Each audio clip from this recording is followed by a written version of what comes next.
Olá, eu sou Thaís Rocha e esse é o Papo de Veterinária, o único canal do YouTube que traz para você as diferentes áreas da medicina veterinária pela ótica de quem trabalha nelas. E já que você está aqui, aproveita para embarcar nas histórias incríveis que a convidada de hoje traz.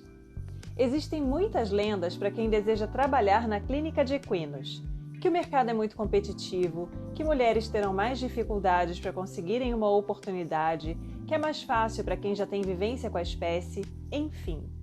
Mesmo com o tempo passando, muitas dessas impressões continuam da mesma forma que há anos atrás. E a nossa convidada de hoje, Carla Dantas, vem quebrar o tabu e contar diversas experiências que teve trabalhando com cavalos de esporte de alta performance e depois na área comercial. Aproveitando que você está aqui, não deixe de se inscrever no canal, curtir, comentar e compartilhar os vídeos. E espalhar o papo para mais pessoas. Me siga também nas redes sociais, no @canal Papo de Veterinária no Instagram, onde eu sempre trago diversas informações bacanas sobre a profissão para você.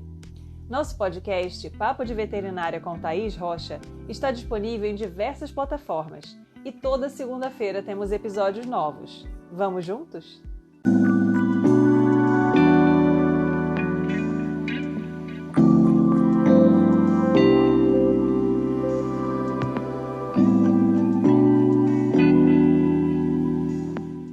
Olá, seja muito bem-vindo ao Papo de Veterinária. É um grande prazer ter você aqui com a gente hoje. Carla Dantas é médica veterinária formada pela Universidade Federal Rural do Rio de Janeiro. Fez pós-graduação em Clínica e Cirurgia pelo IBVET, MBA em Gestão Empresarial pela Fundação Getúlio Vargas. Foi médica veterinária responsável técnica nos Jogos Olímpicos e Paralímpicos do Rio de Janeiro. É representante da Ecoplasma, trabalha com medicina esportiva equina em São Paulo e é coordenadora comercial da Univita Saúde Animal. Então, seja muito bem-vinda, Carla.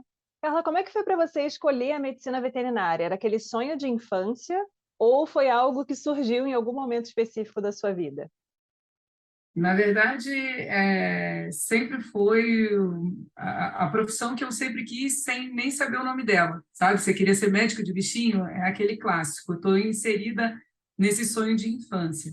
E eu não sei muito bem em que momento o clique virou para o cavalo, porque eu não tenho cavalo, eu não fui criada em fazenda, em sítio, nada disso. E, para você ter uma ideia, meu primeiro contato pessoal com o cavalo foi na Universidade Rural, quando, na primeira semana de aula, eu já quis saber onde era o estágio, onde era o hospital de grandes, porque eu queria trabalhar com cavalo. É bem interessante esse perfil, né? Porque alguns alunos acham que para você querer trabalhar com grandes, você já tem que ter uma vivência prévia, né? Às vezes, conversando com um aluno, palestra, sempre tem alguém que fala assim, ai, mas eu não sou do cavalo, eu queria trabalhar. Cara, eu também não era, né? Então, não desistam, né? Já é a primeira dica que eu dou, porque eu comecei assim. E aí, quais foram as oportunidades que você foi encontrando ao longo da graduação que te permitiram realmente se inserir na área de equinos? Primeiro assim, quando eu pensei em fazer cavalo, no Rio de Janeiro, a gente, tá aí sabe, porque é minha contemporânea, inclusive, de rural, a gente tem duas universidades públicas, né, com veterinária. Uma que é bem urbana, que é a Federal Fluminense, e a rural. Como diz o nome, é mais para o interior e é mais voltada para grandes animais. Como eu queria, eu já foquei 100% no meu desejo de estudar lá. E com isso na cabeça, como eu falei, na primeira semana eu já quis saber onde era o hospital de grande, já fui atrás de estágio, até porque eu tinha que saber, né? Vai que eu queria fazer isso tudo, mas chegasse lá, não tivesse a menor aptidão, não gostasse do negócio, eu tinha 5 anos para decidir o que eu ia fazer da vida. Então, ali eu tive a primeira oportunidade, que foi no Hospital da Rural, né? Até pelo esse perfil da Rural, lá tem um hospital veterinário de grandes animais, e foi ali que eu consegui meu primeiro estágio e tive meus primeiros momentos com grandes animais, né? Que o hospital é de grandes, mas sempre direcionando muito para o cavalo. E aí no Rio de Janeiro, como você comentou, a gente às vezes não tem muita oportunidade de vivência com cavalos, exatamente por ser um grande centro urbano, né? E aí, como é que foi para você conseguir outras oportunidades fora do ambiente universitário? Geralmente a gente estimula os alunos, né, a saírem daquela zona de conforto do campus da universidade e terem vivências fora. Então, como é que foi para você? Foi engraçado porque eu fazia estágio no Hospital de Grandes, né? Desde o primeiro período. E aí, na rural, tinha muito projeto de pesquisa, e tem até hoje, com animais. né? Hoje eu sei que tem o Selma, tem outras. Na nossa época era um pouco mais fácil, né? Você submetia e fazia os experimentos. E estava tendo um experimento com o cavalo no hospital, eu fui perguntando, fui me informando, fui ajudando, e uma orientada, né, uma aluna da graduação, mas assim, bem de final de curso, né, de nono, talvez, ela comentou comigo assim, ela falou, nossa, você é tão... Você leva jeito, né, aquela história do você leva jeito, por que você não procura estágio fora daqui da universidade? E eu falei assim, cara, mas eu não conheço nada, eu não conheço ninguém, eu não faço ideia, como é que eu vou chegar assim, sabe, com a cara e com a coragem? E aí ela virou para mim e falou assim, olha, eu faço estágio na IPC e no Jockey. E eu estou saindo da Hípica para fazer somente estágio no Jockey, porque eu agora consegui um estágio remunerado, que eu estou formando e tal. Vai lá, porque pelo menos a minha vaga eu sei que vai abrir. Então, você procura o fulano, fulano e o fulano, lá na clínica e tal, não sei o quê. Eu me enchi de coragem, no fim de semana fui lá, bati na porta, me apresentei e pedi estágio. Assim, na cara e na coragem. É bem bacana isso, né? Porque às vezes as pessoas ficam à espera de uma indicação, né? Ou de alguém que pegue pela mão e leve, né? Ah, vem aqui que eu vou te levar até o lugar para você conseguir a oportunidade. E muitas vezes isso não acontece, né? A gente não tem realmente essa possibilidade de ter alguém que abra a porta para a gente. A gente tem que ir lá e bater, né?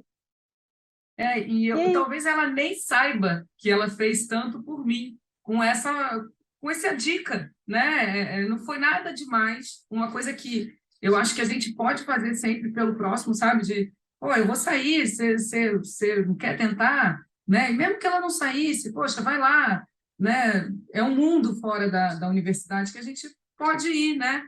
E foi muito legal, porque eu comecei o estágio no mesmo dia, eu sou bocuda, né? Então o veterinário perguntou, quando você pode começar? Eu falei, agora. Ele falou, então já segue essa moça, já vai lá ajudar no curativo. Então, eu comecei no dia que eu pedi estágio e fiquei lá até fechar a clínica. como é que foi essa sua experiência profissional trabalhando na hípica? Que a gente sabe que o trabalho com os animais de esporte ele é bem específico, né? Um nicho bem específico dentro da atuação com equinos. Ainda mais quando você pensa em uma sociedade hípica brasileira lá no Rio de Janeiro, né? Com cavalos caríssimos, enfim. Então, como é que foi essa experiência profissional para você? Foi engraçado, porque nesse dia do início do estágio, a pergunta, né? Você já tem experiência com cavalo? Você já mexeu com cavalo? E eu falei, não, eu já faço estágio no Hospital da Rural. Ah, então pega esse cabresto, entra aqui nessa cocheira e pega esse cavalo. Poxa, eu estou acostumado com aqueles cavalinhos, né, da roça. De repente me sobe aquele cavalo que eu não dava altura nem de botar um cabresto, né? Então, assim, mudou da água para o vinho realmente a minha realidade. Mas é a cavalo, né? Então eu já sabia um pouquinho de mexer, já pergunta daqui, pergunta dali. Realmente é outro mundo, né? Do que o cavalo do hospital que a gente estava acostumado a ver. Mas eu brincava muito que eu tinha os extremos nessa época, porque a rural sem muito recurso, às vezes chegavam cavalos muito já judiados, né, atendidos até por práticos, e a gente chegava com pouco recurso e inventava até para tentar salvar. E na época a gente tinha tudo na mão, que era um raio-x, era fácil, que era um ultrassom, era mole, né? Então era assim, muitos opostos. Mas eu sempre pensei muito assim, a realidade lá fora não é nem uma coisa nem outra. Então a gente tem que entender o meio do caminho ali, aonde eu trago de melhor da hípica e da rural. E aí montar os meus protocolos, as minhas ideias, a minha forma de clinicar, de agir. E eu sou muito grata por ter tido os dois, né? E assim, não é um bicho de sete cabeças fazer estágio na hípica nem no jockey. A gente tem essa barreira porque acha que é algo inalcançável.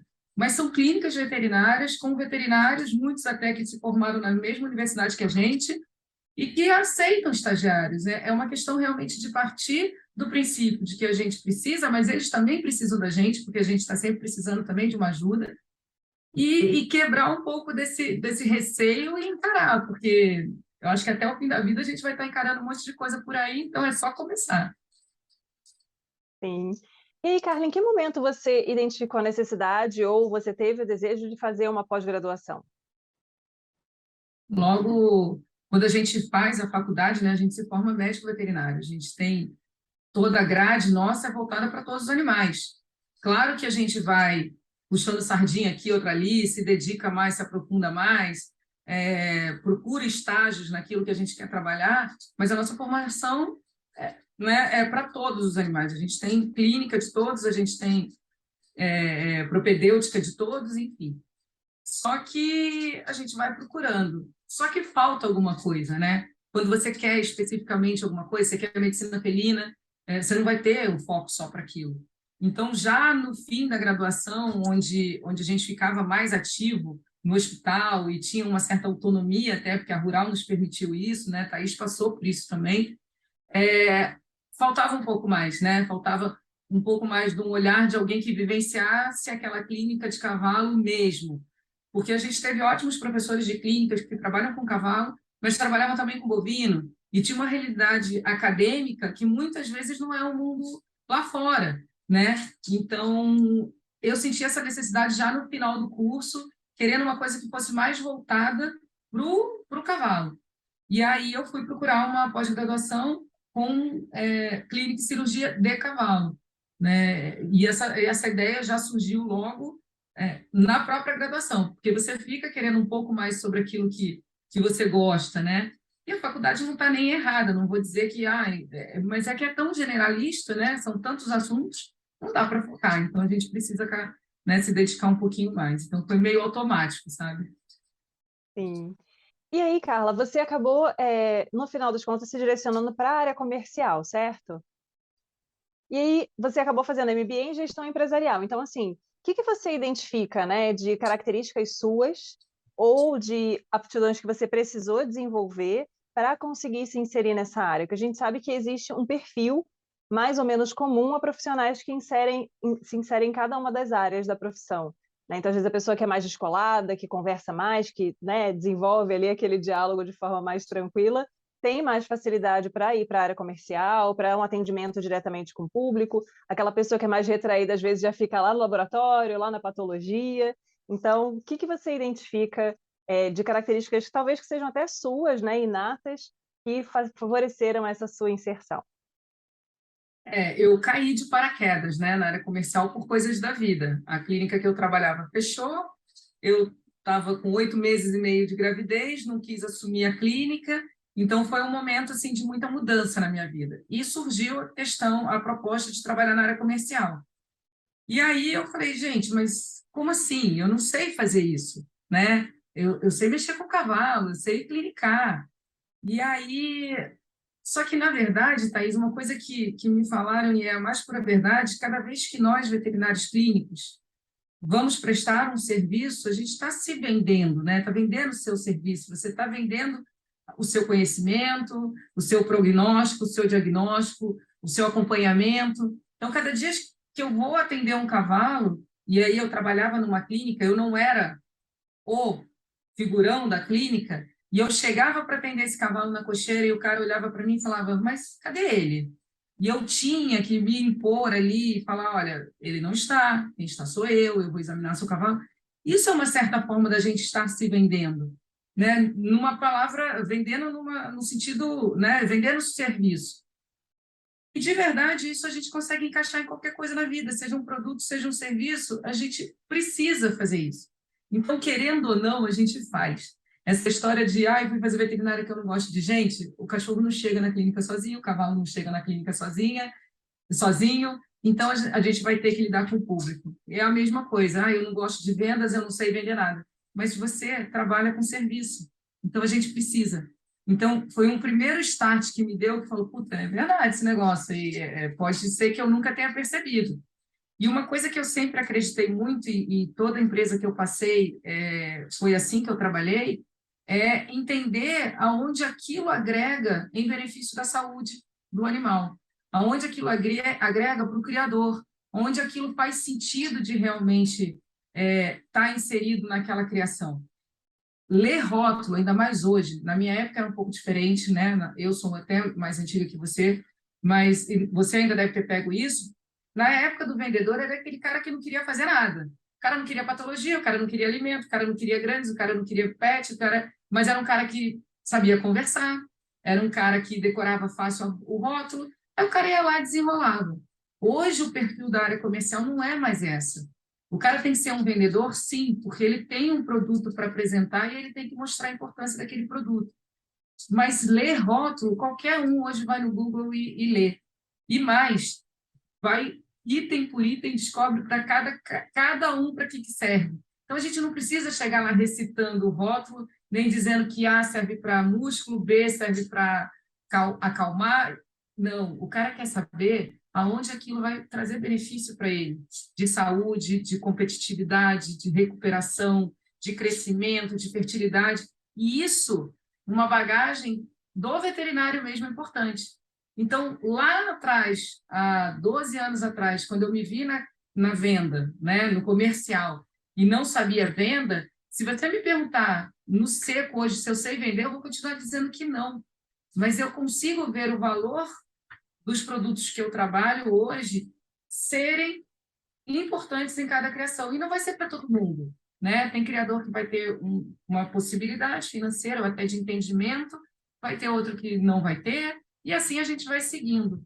Mas eu acho que o grande barato da área comercial, primeiro, é cada dia você está num lugar, né? Isso pode ser bom, pode ser ruim. Então, uma pessoa que seja muito apegada a uma rotina, né? O acordar, ir para o escritório, sair, talvez ele fique meio perdido, não se adapte bem.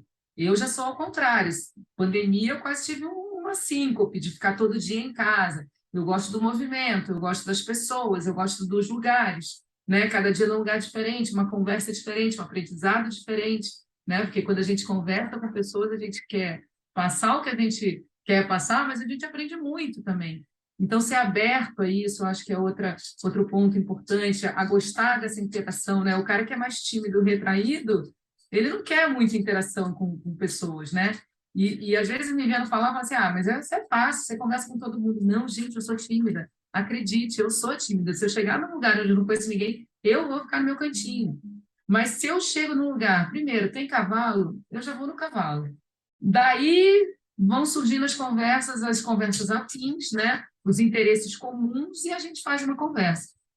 Mas eu nunca deixei de ser clínica, e eu sempre tentei agregar isso no serviço que a gente presta, porque não deixa de ser, quando a gente vai fazer uma visita técnica, por exemplo, né? Então, a gente tem esse olhar do clínico, eu acho importante, mesmo quem hoje veja, assim, porque eu acho que hoje as universidades mudaram um pouco, até tem uma pegada mais com essa parte comercial, já se fala, na minha época não se falava nada, era uma área inexplorada, hoje já se fala, mas se o cara está ali e fala assim, putz, eu sou bom nesse negócio de venda. Eu conheço um rapaz, ele trabalhava com o pai lá no comércio da família, mas gostava de bicho. Então, ele fez veterinária, mas já querendo a área comercial, porque ele tinha uma pegada mesmo do comercial, sabe? Do business mesmo. E beleza, mas ele tinha um conhecimento do animal, porque também imagina, você chega, fala, tá bom, mas aquele potro ali serve para isso, você fala, o que é potro?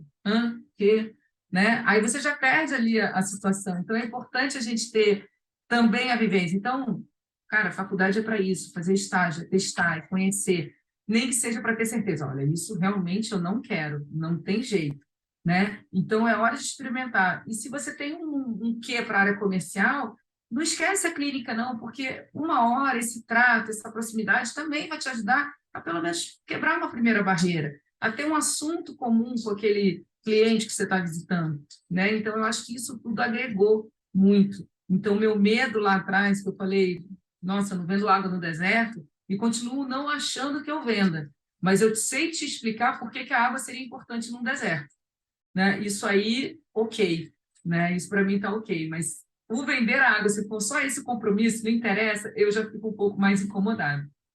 E gostar do que faz, sabe, Thaís? Eu acho que a gente já trabalha 5 dias na semana, né? Contra os 2 do fim. Se você ainda for aquele negócio que te traz muito sofrimento, não vai dar certo.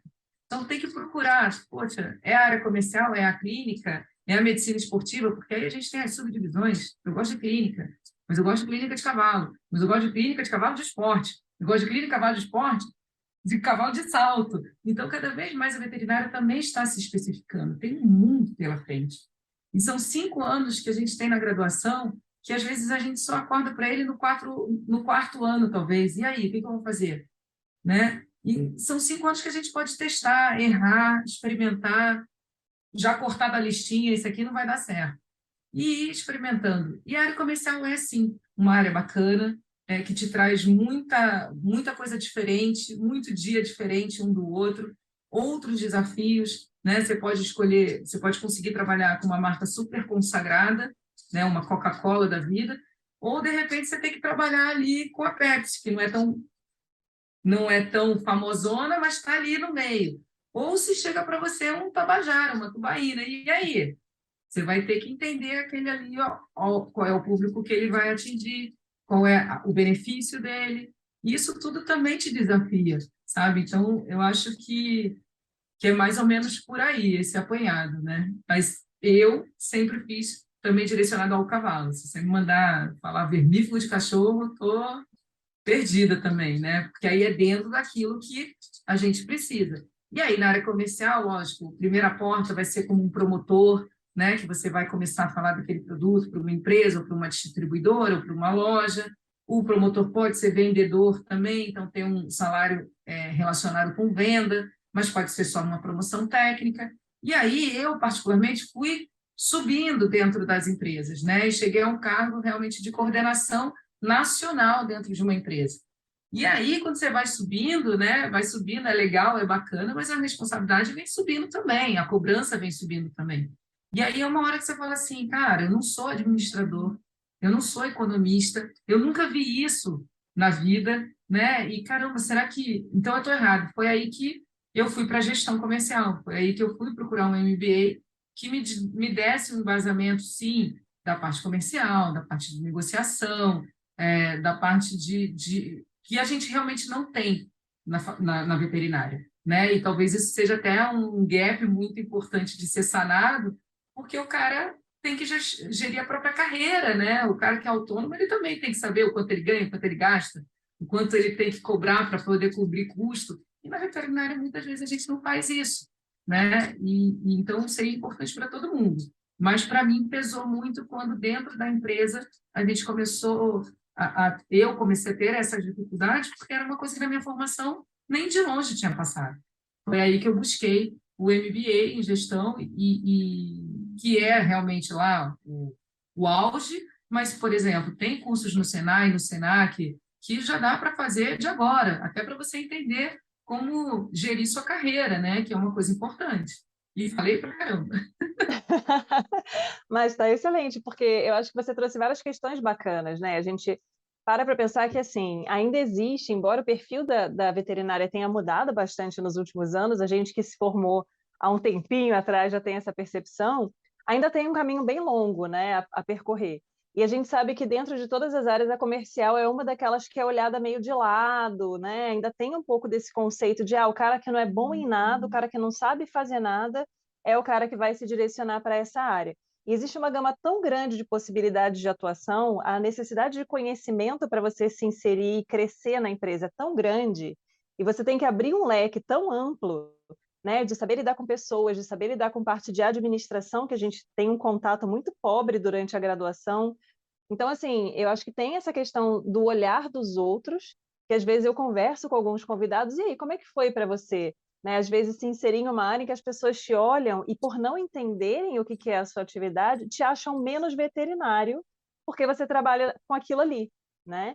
E às vezes você tem que ficar meio que explicando, desenhando para as pessoas, não, eu continuo sendo médica veterinária, eu continuo trabalhando com equino, eu ainda sou clínica, eu ainda tenho toda aquela bagagem de conhecimento, e estou direcionando isso para uma atividade que tem algumas demandas que são diferentes.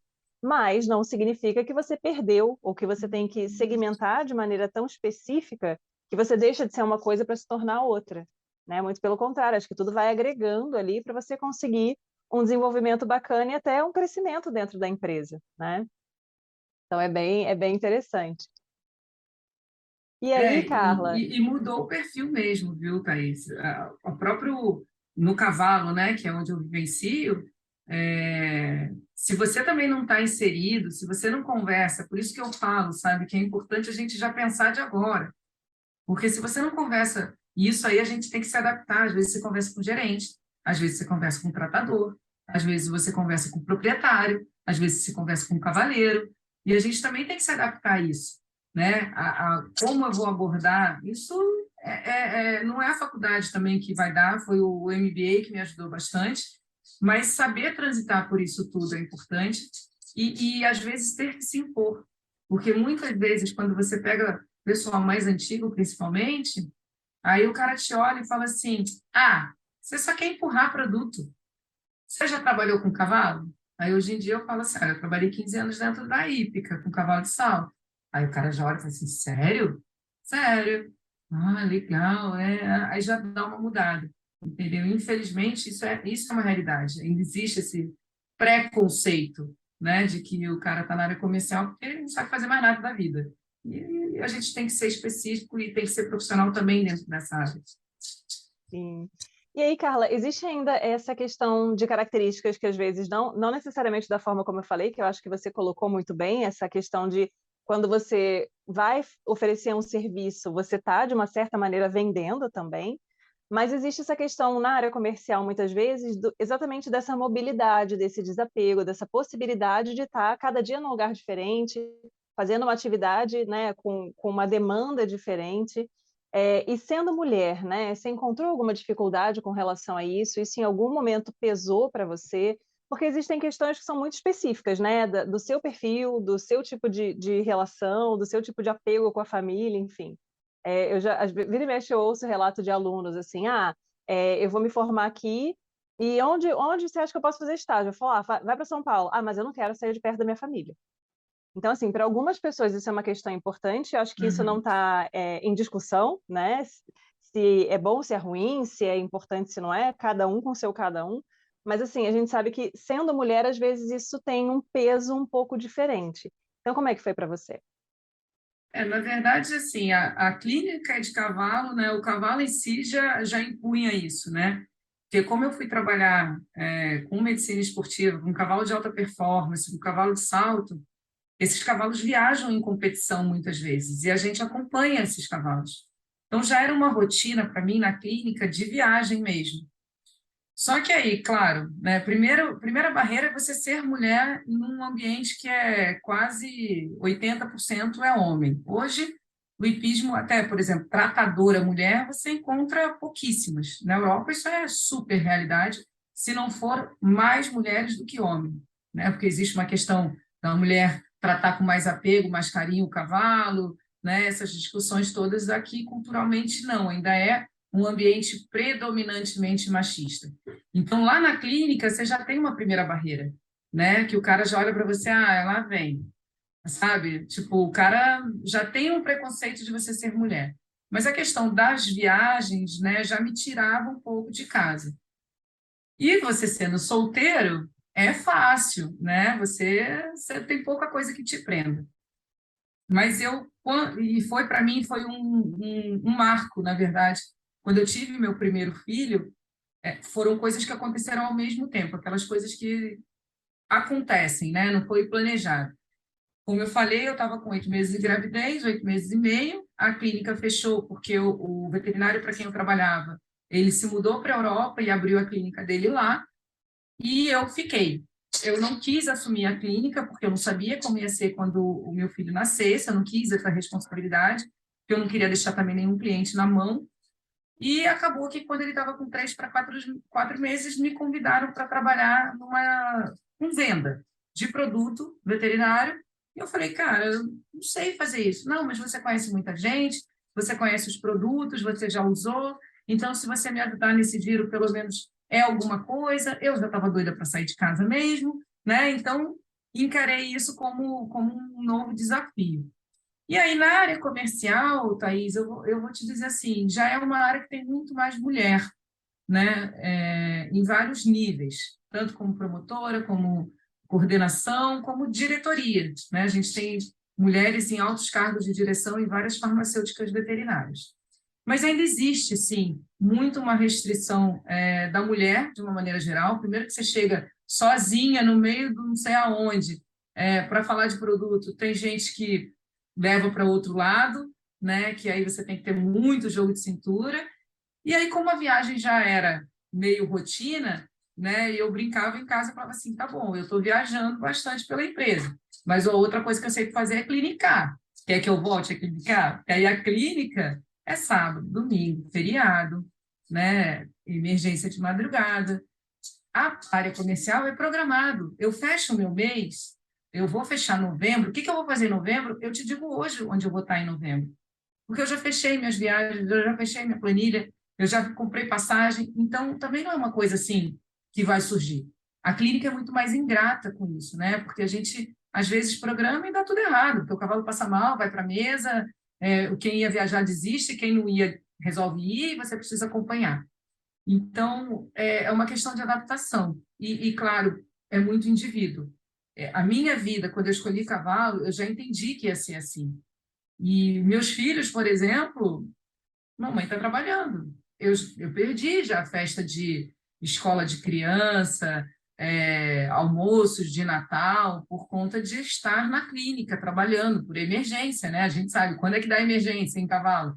Feriado, dia santo, Natal, porque o tratador também quer sair fora e às vezes dá uma vacilada lá e é quando tem emergência. Já aconteceu isso tudo. Na comercial é muito mais programado, né? Olha, semana que vem eu vou estar fora. Beleza, então organiza a vida. E para mim isso sempre foi muito tranquilo. É lógico que você tem que estar junto com quem entende isso. E não é todo mundo que entende também, né? Mas é, é uma, é uma escolha. Não é fácil, mas também não é impossível, né? É uma questão de realmente se adequar e, de novo, né? Sem querer ser tão poeta, mas, de novo, é o que te faz feliz. Adianta você ter esse perfil, ter esse desejo, gostar de fazer isso, mas, de repente, ficar 24 horas na frente de um computador e todo dia em casa, e isso aí vai te apagando, né? Às vezes é melhor você ficar na correria, né? Perder uma coisa aqui, outra ali, mas dentro de uma negociação, né? E tudo na vida é negociação, né? Eu não vou ali, mas no outro fim de semana eu tô. E se adaptar, é realmente entender o teu benefício, né? A tua felicidade, a tua satisfação.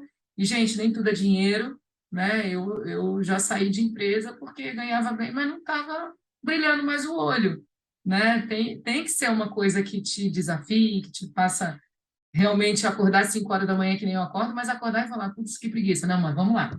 E vamos lá, né? São escolhas. Não são fáceis, mas a gente precisa fazer, né? Vida adulta, é isso aí. Com certeza. E aí, Carla, como é que foi a questão da responsabilidade técnica dentro de grandes eventos como Olimpíada, Paralimpíada, né? No nosso país, né, que já tem aquele impacto, né, da alegria Sim. de estar recebendo uma competição como essa no seu país. Como é que foi essa oportunidade? Como é que foi o trabalho, né? Como é o trabalho de responsabilidade técnica dentro de um evento hípico como esse? Foi realmente lá atrás, se o meu sonho de criança era fazer veterinária, mexer com cavalo. Depois que eu entrei na veterinária, eu falava, nossa, eu quero trabalhar numa Olimpíada, eu quero trabalhar num Pan-Americano, eu quero estar dentro de um evento desse tamanho, né? E aí, trabalhando na Hípica do Rio, eu tive a oportunidade de trabalhar num evento hípico muito importante que teve aqui no Brasil, chamado Atino Nasses International Horse Show. Foram 5 edições. A primeira foi em 2007, logo na sequência do Pan-Americano, foi em São Paulo. E o veterinário para quem eu trabalhava ele era o veterinário responsável do evento. E ali, no Pan-Americano, eu tive a oportunidade de trabalhar, mas eu trabalhei um dia ou dois só com um day pass, porque eu estava na hípica trabalhando, enquanto o pessoal estava lá no Pan. Mas já foi aquela coisa de, nossa, eu estou no Pan-Americano, que legal. E aí vieram os Atinas. E aí, nos Atinas, eu comecei a entender essa dinâmica. Para um evento que a gente faz na hípica, é um evento que para a gente era enorme. A gente não tinha noção do que era. Né? Para fazer um evento do tamanho de um Atina, que é bem comparado, porque era um número de animais muito parecido com o que tinha na Olimpíada, né? Teve uma Atina que a gente teve voo de 56 cavalos no mesmo voo, né? Um voo fretado. Então, era uma dinâmica muito envolvente, sabe? Que envolvia muita coisa, a organização de um evento, segurança, biossegurança dos animais, o risco sanitário que a gente tinha que estar sempre atento.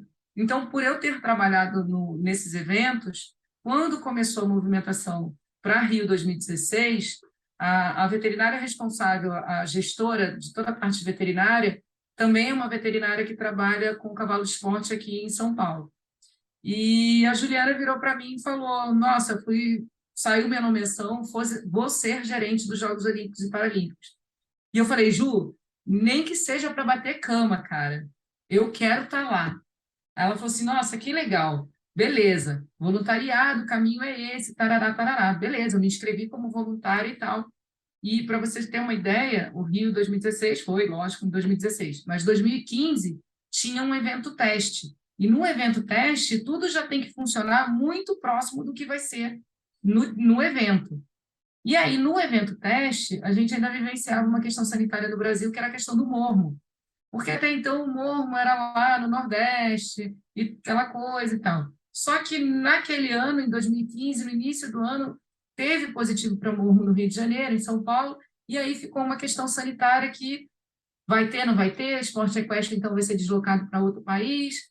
Mas, na verdade, assim, foi um trabalho primoroso, que até a Universidade Rural ajudou muito, porque fez toda a parte sanitária também de ectoparasitas e tudo mais. A gente fez um vazio sanitário em Deodoro, né, que é o local onde foi a competição. E aí, nesse envolvimento todo, a Juliana um dia me ligou e falou assim, Carla, com a sua experiência lá de aeroporto, de entrada e saída de cavalo, que você fez isso muito na Tina, você não quer vir trabalhar com a gente no comitê? Eu falei, mas como funciona? Né? Eu já tenho um emprego, eu trabalho numa empresa. Ela falou, não, com responsabilidade técnica. Na responsabilidade técnica, você pode ter mais do que um é, é, mais do que um assinado em carteira, né? Porque responsabilidade técnica não é dedicação exclusiva. Eu falei, bom, deixa eu saber se eu posso fazer isso. Conversei na empresa, a empresa achou bacana, e assim eu fui. Então, eu comecei a trabalhar com eles, na verdade, em 2016, no início do ano, e acompanhar toda essa parte de documentação. E aí veio o grande tormento, porque, na verdade, assim, a gente tinha que fazer, para o cavalo vir pular a Olimpíada, a gente tinha que fazer uma importação temporária desses animais, não é uma importação definitiva, né, por aquele período dos jogos, então eles entram no dia X e saem no dia Y, acabou, é isso, é o tempo que ele tem e ele pode ficar. E o que esse cavalo pode trazer? Comida, nem pensar, né, porque eles têm muito medo do risco biológico, suplemento, medicamento, eles poderiam trazer, mas tinham que ser todos também importação temporária. Então, vieram listas e mais listas que cada federação teve que submeter ao mapa, dizendo, olha, vou trazer esse remédio, esse remédio, esse remédio. Vou trazer esse suplemento, esse suplemento, esse suplemento. E listado, um por um, para que ele estava, por que ele estava trazendo isso, e o mapa tinha que autorizar, porque era uma importação temporária também. Então, você imagina fazer isso para 50 delegações, quase 200 cavalos, se a gente pensar em Olimpíada, Paralimpíada. E era um por um, e cada federação teve que mandar o seu. Então, assim, vinha coisas que eu nunca ouvi falar na vida. Tá? Ainda bem que existe Google, ia lá, procurava qual era a base farmacológica, para que serve, e aí vai e adapta o negócio. E aí você tinha dois métodos de aprovação: suplemento é com um departamento dentro do Ministério, medicamento é com outro. Então, o mapa tinha autonomia de falar, não, esse não vai, esse vai. E uma vez que é autorizado, era aquilo, porque no aeroporto o mapa fazia aleatoriamente, abrir as malas para ver, olha, você declarou isso está entrando, isso aqui não está. E teve casos de falar assim, amigão, você falou que ia trazer esse copo branco, você está trazendo 5 garrafas vermelhas. Você não pediu autorização, isso não está autorizado, essa carga está retida. E aí é uma confusão danada. Chama a Carla para ver, oh, gente, mas não fui eu que trouxe, o que a gente pode fazer? Então, assim, foi um desafio danado, porque foi no ano que a Rússia estava passando por muito problema de dopagem, os atletas, e exatamente o comitê russo me mandou todos os medicamentos em russo, porque era uma obrigatoriedade, a bula tinha que vir ou em inglês ou em português, né, que a gente sabia que não, mas minimamente em inglês ou espanhol. E os caras mandaram todas as medicações em russo, sabe? Então, você pegava um frasco, assim, a gente que conhece o Banamine, era muito parecidinha a caixa, mas eu não podia chegar e falar que era e autorizar, porque estava em russo. O alfabeto nem é uma coisa que é familiar para a gente. Oh, não, meu amigo, essa carga tem que ficar retida. E o veterinário russo falando em russo, eu falei, amigo, não dá, não pode, entendeu? Então, assim, a gente passou por algumas situações, assim, bem delicadas, sabe? A questão da alimentação, foi autorizado só um tipo de feno, que ele vinha totalmente lacrado, né, por conta de risco biológico, então ele tinha que vir totalmente lacrado, que também foi feita uma licitação lá, só podia aquele. Beleza, Olimpíadas, as equipes trouxeram, a gente teve quase problema zero com o alimento. Só que chegou na Paralimpíada, por alguma carga d'água que eu não sei te explicar o que era, o pessoal da Vigiagro falou, não, mas esse não pode entrar. Mas por que não? Não, porque alimento tem risco biológico, esse alimento não vai entrar. Não, mas tem aqui um documento, entraram para as Olimpíadas. Não, esse não vai entrar. E aí corre para procurar documento, pega autorização. Então, assim, foram dias extremamente intensos. A gente tinha uma questão sanitária muito forte, né? Porque com a questão do mormo, o que foi acordado é que esses cavalos só poderiam entrar em contato em solo brasileiro dentro de Deodoro, dentro do Parque Hípico. Então, foi montada uma estrutura no aeroporto com plataforma suspensa. Os cavalos vinham do avião no container, o container encostava nessa plataforma suspensa, passava para essa plataforma suspensa, saía do container, eram vistoriados pelos veterinários do Ministério da Agricultura, entravam no caminhão, esse caminhão era lacrado pelo Ministério da Agricultura, carregava o caminhão, a gente ia pela Avenida Brasil afora com o batedor da Polícia Federal para garantir que esse caminhão não pararia, não teria contato com outros animais. Chegava no Parque Hípico, o Ministério tirava o lacre, esses cavalos saíam do caminhão e aí sim eles podiam pisar no Brasil mesmo, que era a área de segurança, de biossegurança, que era Deodoro, que era o Parque Hípico. Mesmo assim, esse cavalo vinha para uma área de pré-checagem, onde era ferido temperatura, monitoramento se tinha secreção, ferida alguma coisa. Passado por esse primeiro momento de avaliação pela equipe veterinária, aí sim ele entrava nas cocheiras que eram de isolamento, né? Foi um ano que realmente foi muito restrito, sempre é restrito acesso a pavilhões de cavalos em Olimpíada, né? Em área de controle, mas por conta do risco sanitário, pela vigilância constante do Ministério, que esteve presente 24 horas dentro do Parque Hípico, a gente teve realmente muito cuidado. Então, eu digo assim, eu não morri, não matei e não surtei por muito pouco em vários momentos, mas não me arrependo nem um segundo de ter feito parte.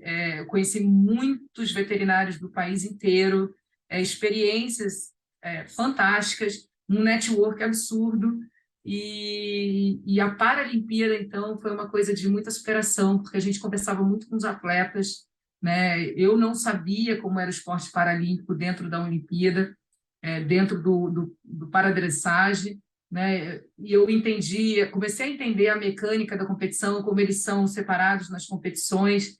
E, cara, são histórias de vida mesmo, de cada atleta ali, que é uma coisa sobrenatural, sabe? Que faz você falar assim, nossa, eu reclamando da vida, sabe? O cara dá um show e com um monte de dificuldade que passou.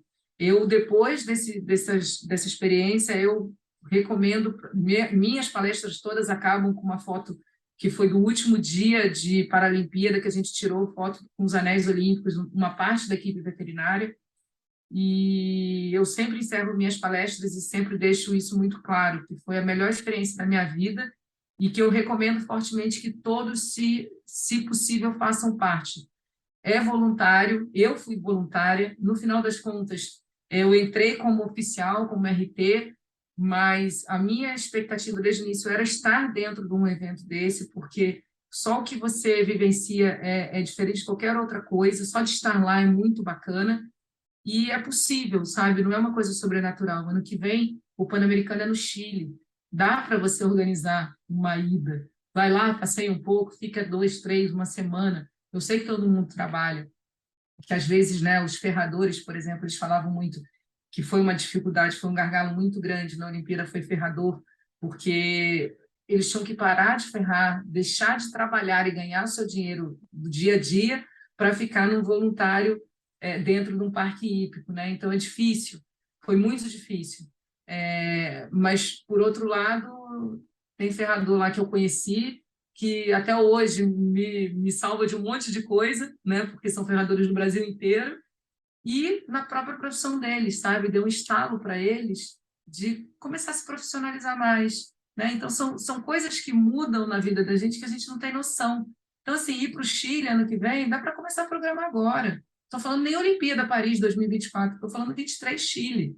Dá para programar, dá para ir, entendeu? Você se inscreve lá. Cara, é uma senhora oportunidade, né? E eu acho que todo mundo devia conseguir participar, né? Eu falo porque eu já fico pensando em ir em todos agora. Lógico que não dá, né? Mas foi uma senhora experiência e muito legal, muito bacana de ter participado. Tenho muito orgulho de poder falar que eu participei mesmo. Que história bacana, Carla. É muita experiência acumulada ali, né? Às vezes num período relativamente curto de tempo, se você for comparar com o restante da carreira, mas olha a quantidade de demandas, né? De coisas que precisava resolver, que precisava fazer, e às vezes conhecimentos de questões até burocráticas, né? Que a gente habitualmente não lida, né? Não sendo pessoas que trabalham no ministério, então é bem interessante o quanto isso agrega, né? Em termos de conhecimento, enfim, de bagagem. Então, é muito bacana. Carly, você gostaria de deixar alguma última mensagem para o pessoal que está no curso de medicina veterinária, especialmente as meninas, né, as mulheres que querem trabalhar na área comercial ou trabalhar com equino, que já tem essa questão de receio com relação é um mercado restrito, mercado de cavalo é fechado, é difícil se inserir, como eu vou fazer, conciliar a família, né? E área comercial também, que eu acho que é uma outra experiência sua bem bacana. Eu acho assim, eu já até falei, mas para deixar bem reforçado, eu acho que vocês têm anos ainda de graduação, que é a hora de acertar, de testar, de treinar, de descobrir se gosta, se não gosta. Então, aproveite esse tempo, né? Porque é a hora que vai ter alguém ali ainda segurando na sua mão. Depois, a gente fica meio por conta, né? Lógico que eu, graças a Deus, eu continuo tendo aqueles que eu recorro quando eu não sei, não tenho vergonha de não saber, tenho sempre vontade de continuar aprendendo, mas na graduação a gente ainda tem esse respaldo todo, né? Então é o melhor momento. E por ser mulher, a gente vai ter sempre esse olhar, infelizmente vai, mas isso não é definitivo, isso não pode ser decisivo na nossa escolha, sabe? Porque eu já tive segurando o pé de cavalo que homem não segurava, porque eu sou forte pra caramba. Não, porque eu sabia fazer, eu sabia exatamente o ponto de apoio que eu podia pegar e fazer, né? E aí você ganha um pouco de respeito ali, mas tem que fazer isso? Não, a gente consegue se impor pelo nosso conhecimento, mostrando o nosso valor, sabe? E não precisa. É lógico que tudo na vida a gente tem que ter postura, tem que ter ética, né? Tem que ter entendimento da coisa, né? Eu acho que isso tem que ter seriedade, mesmo sendo estagiário, a gente tem responsabilidade, a gente tem que ter uma postura no ambiente de trabalho, é sempre um ambiente de trabalho, né? Por mais que seja estágio ou uma visita, a gente não está em casa, a gente não está com os nossos amigos, a gente tem que ter essa postura, e isso vai ser decisivo também para o olhar do outro, porque o preconceito vai vir por ser mulher, por ser baixinha, por ser gordinha, por qualquer coisa. Infelizmente, o ser humano é assim. Mas isso não precisa definir quem você é, né? E seja área comercial, seja cavalo, seja clínica, eu sou essa poeta que acho que tem que brilhar o olho, né? Então, assim, tem que te fazer bem. Porque é uma coisa, você às vezes fica mais tempo no trabalho do que com a sua família. Então, se você não tiver um ambiente legal, se aquilo não te trouxer prazer e felicidade, não vai dar certo, né? Então, e ter respeito por isso, e principalmente ter respeito pelas suas escolhas e ter consciência. E aproveite a graduação para testar essas escolhas, né? É o melhor momento. E não espera amanhã, não, começa agora, né? A panela existe? Existe, mas a gente só vê a panela quando a gente está fora dela.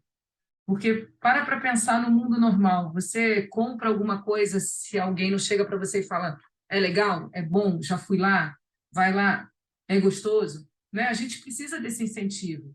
Então, como é que eu vou dar estágio para uma pessoa que eu nunca vi na vida? Como é que eu vou dar emprego para uma pessoa que nunca trabalhou com isso, né? Então, o estar na panela só incomoda quando a gente está fora dela. Só que o que eu fiz para estar tá ali também, né? Só ficar reclamando também não vai adiantar nada. Então, corra atrás. E eu digo pelo lado de cá. A gente está precisando, né? A gente está precisando de estágio. Estagiário não é mão de obra barata, escravo, nada disso, gente. É troca, porque às vezes uma pergunta de estagiário te faz pensar o resto do dia. Você fala, nossa, não tinha pensado nisso. Te faz estudar mais, sabe? E a gente está carente, porque há 2 semanas atrás eu estava num concurso e a gente teve uma estagiária só. Se eu tivesse 10, eu tinha levado 10, porque eu precisava, né? Então, vá, procure, peça. Você vai receber? Não vai, mas a vida é cheia de não. Vai lá, tenta. Aproveita cada dia da sua graduação para meter a cara. E aí o mercado vai abrir, porque você vai conhecer pessoas, você vai conhecer oportunidades e vai, com certeza, entender aonde que é o teu caminho. Muito obrigada, Carla. Foi maravilhoso saber um pouco da sua trajetória, da sua experiência. Acho que tem, né, aquelas reviravoltas que é bom a gente saber que existem, porque às vezes a gente vê uma pessoa com uma atuação que a gente acha bacana e fala, nossa, deve ter sido, né, suave, macio, linear, e tudo correu maravilhosamente bem. E a gente às vezes não tem essa percepção do quanto a gente pode ter, entre aspas, né, ali alguns percalços, alguns desvios, algumas adaptações e continuar seguindo, né? Que eu acho que é o mais importante. Então, muito obrigada por vir aqui compartilhar a sua experiência com a gente. Vamos pedir para quem está assistindo lembrar de curtir o vídeo, de compartilhar, de se inscrever no canal, apertar o sininho das notificações. Na próxima semana a gente volta com outro médico veterinário falando sobre a sua área de atuação. E um grande beijo para você, Carla. Obrigada. Obrigada, gente.